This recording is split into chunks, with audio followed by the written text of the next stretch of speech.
చూస్ country delight, live better. ఇప్పుడే country delight యాప్ని download చేసుకోండి.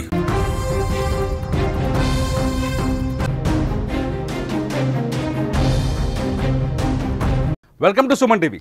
నేను మీ జర్నలిస్ట్ ఎన్టీఆర్. అసలు చైనా ఎందుకు భారత్ గురించి ఆలోచిస్తుంది? ఎందుకు భారత్ పైన కుట్ర చేస్తోంది? భారత్ పైన అణుదాడి జరగాలని చైనా కోరుకుంటుందా? ఇప్పుడు ఇవే ప్రశ్నలు తలెత్తుతున్నాయి.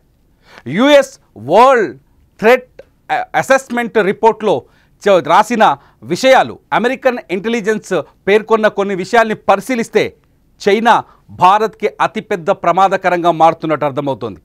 చైనా భారత్ పైన పగ తీర్చుకునే కుట్రతో పనిచేస్తుందని అర్థమవుతోంది. పాకిస్తాన్కు కావాల్సిన అణ్వాయుధాలను, అణు సామాగ్రిని అప్గ్రేడ్ చేయడానికి చైనా ముందుకొచ్చింది. ఎప్పుడైతే మే 10వ తేదీన సీజ్ ఫైర్కి పాకిస్తాన్, భారత్ అంగీకరించాయో ఆ తర్వాత పాకిస్తాన్ తన సైన్యాన్ని, అణు సామాగ్రిని, అణు బాంబులని బలోపేతం చేసుకునే ప్రయత్నాలు మొదలుపెట్టింది. చైనా నుంచే కాదు, టర్కీ నుంచి కూడా బాంబుల్ని, సామాగ్రికి కావాల్సిన అణుబాంబుల తయారీకి కావాల్సిన వస్తువుల్ని దిగుమతి చేసుకుంటుంది పాకిస్తాన్. ఇందుకు చైనా అన్ని రకాల సహాయ సహకారాల్ని అందిస్తోంది. US the world threat assessment report ప్రకారం చైనా పాకిస్తాన్కి పూర్తి స్థాయిలో న్యూక్లియర్ వస్తువుల సరఫరాకు అంగీకారం తెలుపుతోంది. మొదటి నుంచి పాకిస్తాన్ బలహీనమైన సైన్యంతో ఉంది. భారత్ని అణుబాంబులతో బెదిరించినప్పటికీ భారత్ భయపడకపోవడం, ఆపరేషన్ సింధూర్లో వెనకడుగు వేయకుండా పాకిస్తాన్పై దాడులు చేయడం, ఎయిర్ బేస్లపైన వరుసగా అటాకులు చేయడం, ఇవన్నీ చైనా కూడా జీర్ణించుకోలేదని అర్థమవుతోంది.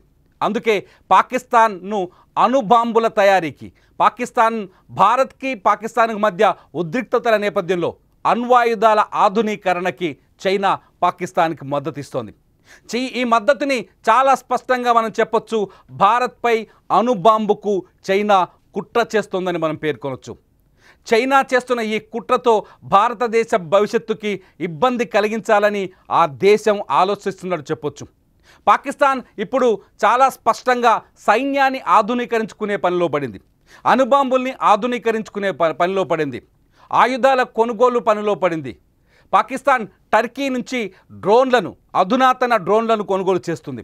అంతేకాదు పాకిస్తాన్ చైనా నుంచి కూడా అధునాతన డ్రోన్లను కొనుగోలు చేస్తుంది. నిజానికి పాకిస్తాన్లో చైనా ఇచ్చిన ఎయిర్ బేస్ సిస్టమ్, చైనా ఇచ్చిన యాంటీ ఎయిర్ డిఫెన్స్ సిస్టమ్ పూర్తిగా విఫలమైంది. భారత రాకెట్ లాంచర్లు కావచ్చు, భారత డ్రోన్లు కావచ్చు, బ్రహ్మోస్ క్షిపణులు కావచ్చు, ఇప్పటికే పాకిస్తాన్లో విధ్వంసం సృష్టించాయి. ఈ భయమే పాకిస్తాన్ అణ్వాయుధాలని ఆధునీకరించుకోవడానికి కారణమైంది. ఈ భయమే పాకిస్తాన్ ఇంకా ఆయుధాలని దిగుమతి చేసుకునేలా తయారు చేసింది. మొత్తానికి భారత్ భయం పాకిస్తాన్లో వణుకు పుట్టిస్తోంది, పాకిస్తాన్ని హెచ్చరిస్తోంది. పాకిస్తాన్ అందుకే చైనా మద్దతుని పూర్తి స్థాయిలో తీసుకుంటుంది.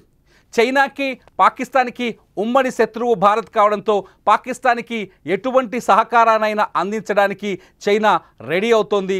అణు సహకారానికి ఇప్పటికే ఒప్పందాలు కూడా కుదుర్చుకుంది. పాకిస్తాన్కి ఈ మధ్య IMF నుంచి దాదాపు 20,000 కోట్ల ఆర్థిక సహాయం అందింది. ఈ 20,000 కోట్ల ఆర్థిక సహాయాన్ని ఆసరగా చేసుకొని చైనా పాకిస్తాన్కి ఆయుధాలని అమ్మాలని నిర్ణయించుకుంది. కొద్దిసేపటి క్రితమే 2025 యుఎస్ ఇంటెలిజెన్స్ తయారు చేసిన 2025 ది వరల్డ్ థ్రెట్ అసెస్మెంట్లో ఈ విషయాలన్నీ చాలా స్పష్టంగా ఉన్నాయి. అంతేకాదు చైనా కూడా తన అణు ఆయుధాల సంపత్తిని పెంచుకోవాలని ప్రయత్నిస్తోంది.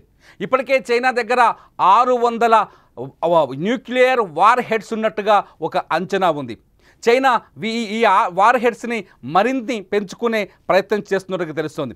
అంతేకాదు సైబర్ అటాక్స్ చేసే టీంను కూడా చైనా రెడీ చేస్తోంది. ప్రపంచం పైన సైబర్ దాడులకు కూడా చైనా సిద్ధమవుతున్నట్టుగా తెలుస్తోంది. ఇటు శాటిలైట్స్ పైన కూడా చైనా పెట్టుబడులను పెంచింది. ఇవన్నీ చూస్తుంటే చైనా భారత్తో సహా ప్రపంచానికే ప్రమాదకరంగా మారుతున్నట్టుగా తెలుస్తోంది. ఇటు పాకిస్తాన్ని భారత్ పైకి ప్రోత్సహిస్తూ, పాకిస్తాన్కి ఆయుధాల సరఫరాని పెంచుతూ, పాకిస్తాన్కి ఆర్థిక సహకారాన్ని అందిస్తూ భారత్ పైన కుట్రకు తెగబడుతోంది చైనా. ఇప్పటికే పాకిస్తాన్ దగ్గర ఉన్న అణ్వాయుధాలకి పూర్తి సహకారి చైనా. అణ్వాయుధాల తయారీకి చైనా బ్లూ ప్రింట్లను పంపించడమే కాదు, చైనా నుంచి కొందరు నిపుణులైన సైంటిస్టులను కూడా పంపించింది చైనా.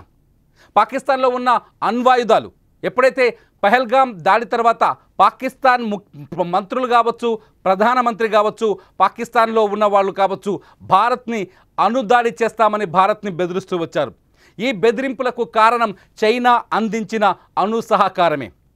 పాకిస్తాన్లో అంటే ఆపరేషన్ సింధూర్ ఇంకా కొనసాగితే, ఒకవేళ సీజ్ ఫైర్కి ఒప్పందం కుదరకపోతే భారత్పై అణుదాడికి సిద్ధమని పాకిస్తాన్ బెదిరించడం వెనుక కూడా చైనా ఇచ్చిన ధైర్యం ఉందని అర్థమవుతోంది.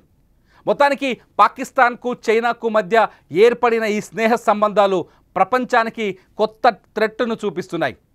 చైనా పాకిస్తాన్ మధ్య ఏర్పడుతున్న ఈ అనుబంధం ఖచ్చితంగా యుద్ధ వాతావరణానికి దారితీసే అవకాశాలు కనిపిస్తున్నాయి.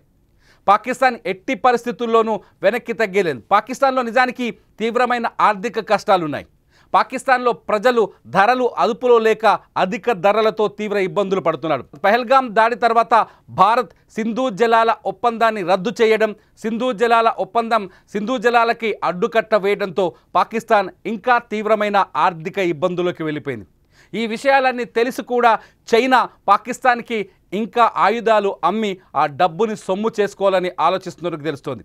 ఇప్పటికే ప్రపంచ ఆయుధాల రక్షణ నిపుణులు చాలా స్పష్టంగా చెప్తున్నారు, చైనా కేవలం ఆయుధాలని అమ్మడం కోసమే పాకిస్తాన్ని వాడుకుంటుంది అని. ఆయుధాల ఆధునీకరణ కావచ్చు, కొత్త డ్రోన్ల సరఫరా కావచ్చు, కొత్త పేలుడు సామాగ్రి కావచ్చు, ఆయుధాల పంపిణీ కావచ్చు, పాకిస్తాన్కి చైనా కేవలం 50% అందిస్తున్నట్టుగా కొంత సమాచారం బయటకు పొక్కింది. ఈ 50%తో చైనా తను చేసిన ఆయుధాలని పాకిస్తాన్కు అమ్మి ఆ ఆయుధాలని ప్రయోగించిన తర్వాత పాకిస్తాన్ని చూపించి ఇతర ప్రపంచ దేశాలకు అమ్ముకోవాలని చైనా భారీ కుట్ర చేస్తున్నట్టుగా కూడా కొంత చర్చ జరుగుతుంది. ఇవన్నీ పక్కన పెడితే ఎందుకు పాకిస్తాన్కి అణ్వాయుధాల విషయంలో చైనా మద్దతిస్తుంది? ఎందుకు పాకిస్తాన్ని ఉగ్రవాద దేశంగా మార్చడానికి సహకరిస్తుంది? సరిహద్దు దేశాల నుంచి మాకు ముప్పు ఉందని, సరిహద్దు దేశాల నుంచి తమ పైన దాడులు జరిగే అవకాశాలు ఉన్నాయని, అంతర్గతంగా బలూచిస్తాన్ వంటి ప్రదేశాల్లో జాతీయవాదులు, ఉగ్రవాద వ్యతిరేకవాదులు పాకిస్తాన్ సైన్యం పైన, పాకిస్తాన్ ప్రభుత్వం పైన పోరాటం చేస్తున్నారు. బలూచిస్తాన్ పోరాటాలను కూడా నిలుపుదల చేయాల్సిన అవసరం ఉందని పాకిస్తాన్ చెప్తోంది. మనం చూస్తున్నాం విజువల్స్లో బలూచిస్తాన్కి పై దాడికి వెళుతున్న పాకిస్తానీ సైన్యాన్ని బలూచిస్తాన్ ఆర్మీ కెమెరా సాక్షిగా పేల్చి పడేసిన దృశ్యాలను విజువల్స్లో చూస్తున్నాం. ఇటువంటి భయాలు పాకిస్తాన్కి ఉన్నాయి. అందుకే చైనా పైన పూర్తి స్థాయిలో ఆధారపడుతుంది పాకిస్తాన్. నిజానికి పాకిస్తాన్లో దగ్గరున్న ఆయుధ సంపత్తిలో 81% ఆయుధ సంపత్తి కేవలం చైనా నుంచి దక్కింది. చైనా ఎందుకు దొంగ దోస్తాన్ చేస్తుంది అంటే భారత్కి ముప్పును తెచ్చిపెట్టడానికి, భారత్ పైన అణుబాంబులు వేయటానికి. అందుకే పాకిస్తాన్ దగ్గర ఉన్న అణ్వాయుధాలను ఆధునీకరణకు కావలసిన మెటీరియల్ని సప్లై చేస్తుంది. పాకిస్తాన్ దగ్గర ఉన్న అణ్వాయుధాలను అప్గ్రేడ్ చేయడానికి కావాల్సిన టెక్నాలజీని అందిస్తుంది. అవసరమైతే శాస్త్రవేత్తలను కూడా చైనా పంపించి పాకిస్తాన్లో అణుబాంబుల అప్గ్రేషన్ చేసే అవకాశం ఉందని వరల్డ్ థ్రెట్ అసెస్మెంట్ చెప్తోంది. అమెరికా చాలా స్పష్టంగా చెప్తోంది, అమెరికా ఇంటెలిజెన్స్ చాలా స్పష్టంగా చెప్తోంది, చైనా పాకిస్తాన్ మధ్య అనుబంధం భారత్కి ముప్పుగా మారుతుందని. ఈ ముప్పు భారత్ పైన అణుబాంబులు వేయడానికైనా? ఎందుకు చైనా పాకిస్తాన్ని ప్రోత్సహిస్తోంది అంటే కేవలం భారత్ని బెదిరించడానికే. పాకిస్తాన్ తొలి ప్రాధాన్యతలు ఒక్కసారి చూస్తే యుఎస్ వరల్డ్ థ్రెట్ అసెస్మెంట్ ప్రకారం పాకిస్తాన్ తొలి ప్రాధాన్యతలు ఒక్కసారిగా చూస్తే సరిహద్దు దేశాలతో ఘర్షణలు, వీటిపైన అప్రమత్తంగా ఉండాలి అన్నది పాకిస్తాన్ తొలి ప్రాధాన్యతగా కనిపిస్తోంది. పాకిస్తాన్కి సరిహద్దులో ఉన్న అతిపెద్ద ప్రమాదం భారత్. ఎందుకంటే భారత్లో ఉగ్రవాదాన్ని పెంచి పోషిస్తోంది పాకిస్తాన్, భారత్లో రక్తపాతాన్ని సృష్టిస్తోంది పాకిస్తాన్. ఆ రక్తపాతాన్ని అదుపు చేసే శక్తి పాకిస్తాన్ ప్రభుత్వానికి లేదు. ఎందుకంటే ఈ ఉగ్రవాదం అంతా పాకిస్తాన్ ఆర్మీ చేతుల్లో ఉంది, ఐఎస్ఐ చేతుల్లో ఉంది. ఆర్మీ, ఐఎస్ఐ ప్రభుత్వం చెప్పిన మాటల్ని ఎప్పటికీ వినదు, పాటించదు. ఇది పాకిస్తాన్ రాజకీయ చరిత్రలోకి వెళ్తే చాలా స్పష్టంగా కనిపిస్తుంది. కేవలం భారత్లో విధ్వంసాలు సృష్టించడమే పనిగా పనిచేస్తుంది పాకిస్తాన్ ఆర్మీ ఇప్పటికే. అందుకే భారత్ చాలా స్పష్టంగా ప్రపంచ దేశాల ఎదురుగా హెచ్చరించింది పాకిస్తాన్ని, ఆపరేషన్ సింధూర్ ముగిసిపోలేదు, ఇది ఎప్పటికీ కొనసాగుతుందని. ఆపరేషన్ సింధూర్ ముగిసిపోకపోవడం కూడా పాకిస్తాన్కి చైనా దోస్తాన్ అవసరమయ్యేలా చేస్తుంది. అట్ ది సేమ్ టైం రేపు సరిహద్దు గ్రామాల్లో సరిహద్దు రాష్ట్రాలని కూడా అప్రమత్తం చేసింది భారత్. అక్కడ మాక్ డ్రిల్స్ కూడా నిర్వహించేందుకు ఆదేశాలు జారీ చేసింది. ఇవన్నీ చూస్తుంటే పాకిస్తాన్ భారత్కి ఇంకా భయపడుతోందని, భారత్పై దాడికి ఇంకా బలపడాలని ఆలోచిస్తున్నదని చాలా స్పష్టంగా అర్థమవుతుంది. ఇకపోతే తెహ్రీక్ ఈ తాలిబాన్ పాకిస్తాన్ ప్రభుత్వాన్ని వ్యతిరేకిస్తున్న మరొక ఉగ్రవాద సంస్థ. ఇది పూర్తి స్థాయి పాకిస్తాన్ వ్యతిరేక ఉగ్రవాద సంస్థ తెహ్రీక్ ఈ తాలిబాన్ పాకిస్తాన్. ఈ ఉగ్రవాద సంస్థ నుంచి తమకు ముప్పుందని కూడా పాకిస్తాన్ ప్రభుత్వం భావిస్తోంది. ఈ ముప్పుని తగ్గించుకోవడానికి కూడా ఆయుధాలు అవసరమని భావిస్తోంది. మూడోది వచ్చేసి బలూచిస్తాన్ జాతీయవాదం. బలూచిస్తాన్ ఇప్పటికే ప్రకటించుకుంది తమను తాము సొంత దేశంగా. అయినప్పటికీ వాళ్ళని అణిచివేయాలని పాకిస్తాన్ భావిస్తున్నట్టుగా మూడో ప్రాధాన్యతలో ఉంది. ఇకపోతే అణ్వాయుధాల ఆధునీకరణ.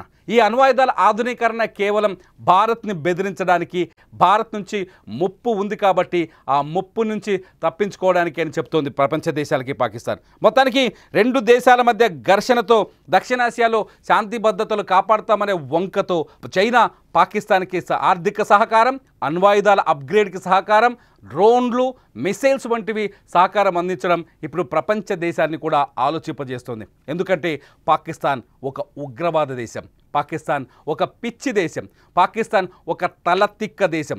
పాకిస్తాన్కి ఒక లక్ష్యం అంటూ లేదు, భారత్లో విధ్వంసాలు సృష్టించడం తప్ప. ఈ పిచ్చి దేశానికి చైనా మద్దతు ఇవ్వడం ఇప్పుడు ప్రపంచ దేశాల ముందు చాలా స్పష్టమైపోయింది 2025 వరల్డ్ థ్రెట్ అసెస్మెంట్ రిపోర్ట్ ద్వారా. ఈ రిపోర్టు తయారు చేసింది ఎవరో కాదు, అమెరికా తయారు చేసే రిపోర్ట్ పైన ఇవాళ ప్రపంచవ్యాప్తంగా చర్చ జరుగుతుంది. అసలు మీరేమనుకుంటున్నారు? పాకిస్తాన్ని కంట్రోల్ చేయాలంటే ఏం చేయాలి? భారత్ ఖచ్చితంగా యుద్ధం చేయాల్సిందేనా? పాకిస్తాన్ పైన యుద్ధ దాడి చేయకపోతే పాకిస్తాన్ అదుపులోకి రాదా? నిజంగా పాకిస్తాన్ నుంచి భారత్ అణుముప్పు ఉంటుందా? చైనా కుట్ర వెనుక అసలు అర్థమేంటి? భారత్ పైన పాకిస్తాన్ చేత అణుబాంబులు, అణుదాడి చేయించే అవకాశం ఉందా? అసలు మీరేమనుకుంటున్నారో ఈ వీడియో కింద మీ అభిప్రాయాన్ని ఖచ్చితంగా కామెంట్ చేయండి. లైవ్ అప్డేట్స్ కోసం సుమన్ టీవీ లైవ్ను చూడండి. ఇట్లు మీ జర్నలిస్ట్ తిరుమల్.